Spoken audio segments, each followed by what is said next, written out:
Jon Jones is never going to escape the bad decisions and mistakes he's made in the past. Though chronicling his journey are obligated to include a sentence or two about the car accidents, positive drug tests and various suspensions that forced him to relinquish the UFC light heavyweight title on 2 occasions and limited him to just 4 appearances in a 4-year span between January 2015 and December 2018. Join DAZN and watch more than 100 fight nights a year, as detractors will always bring up his misdeeds as a counter to anything positive someone else says about the mixed martial arts phenom, as it's the only means of diminishing his place in the pantheon of all-time greats. Inside the cage, his talents and accomplishments are unassailable, but the DUI in 2012 and the hit-and-run incident 3 years later, coupled with the multiple positive tests for banned substances, both performance-enhancing and otherwise, will always be held as demerits against him, especially opposite squeaky-clean contemporaries like Georges St. Pierre, whose biggest career gap was telling Matthews he wasn't impressed by his performance. But as Jones readies to defend the light heavyweight title against Thiago Santos this weekend in the main event of UFC 239 at T-Mobile Arena in Las Vegas, the reality of Jones' situation is this. While people will always remember the mistakes he's made in the past, the more he continues to step into the cage and dominate without slipping up again, the less significant those prior transgressions become. The build to this weekend's fight with Santos illustrates that to a T.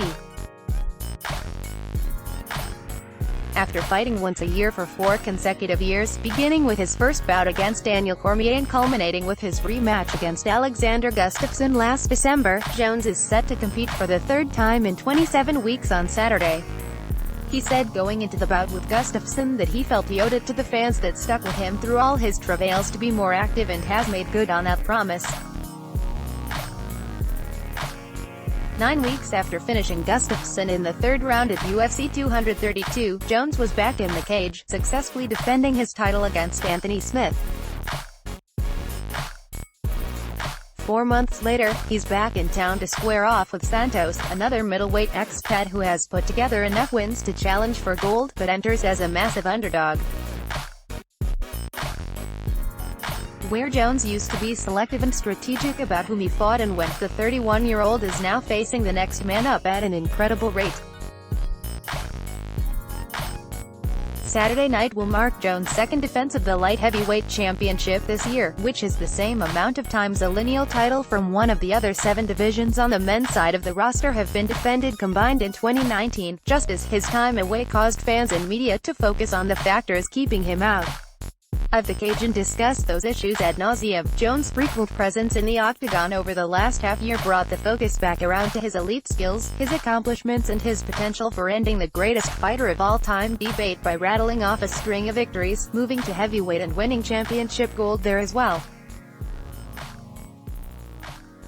There have been the requisite news items about the Nevada Athletic Commission licensing Jones after denying him a license in December, prompting UFC 232 to be relocated to Inglewood, California just a handful of days before the event. There have been the social media posts about Jones' teary-eyed press conference in advance of UFC 200 and how ironic it would be if he were to blame for the collapse of another International Fight Week main event. There have been the usual "he's a cheater" comments bandied about by those who have decided to take up permanent residence on that hill and want to see him treated like the MMA version of Hester Prynne, minus the terrible Demi Moore movie adaptation.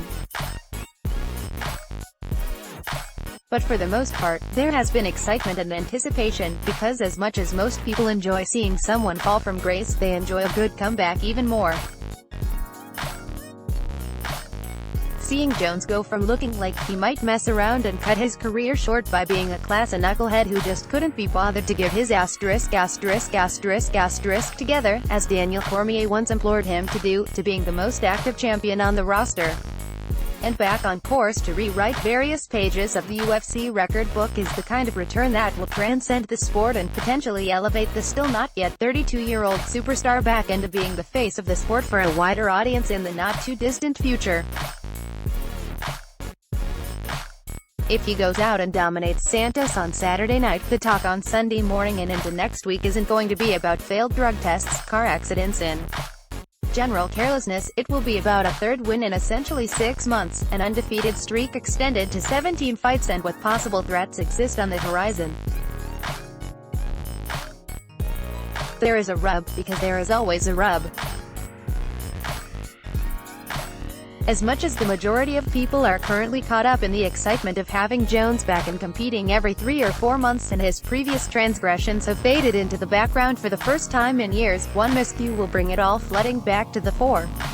If Jones were ever to screw up again, all those previous mistakes will go back to being first paragraph material in corroborating evidence in the case against the transcendent talent who always seems to find a way to get into trouble. The more time he puts between himself and his last incident, the further his past mistakes slip into the background. They will always be there as markers of his career journey, signposts reminding him of where he went astray, but with each successful foray into the octagon, each dominant victory and title defense, each display of the sublime skills and uncanny abilities that have mesmerized observers from day one, they will continue to recede into the shadows and move further into the past until they become footnotes in a historic career, the miscues that threaten to derail the greatest fighter of all time that simply turned into another obstacle for Jones to overcome. Let's block ads. Why?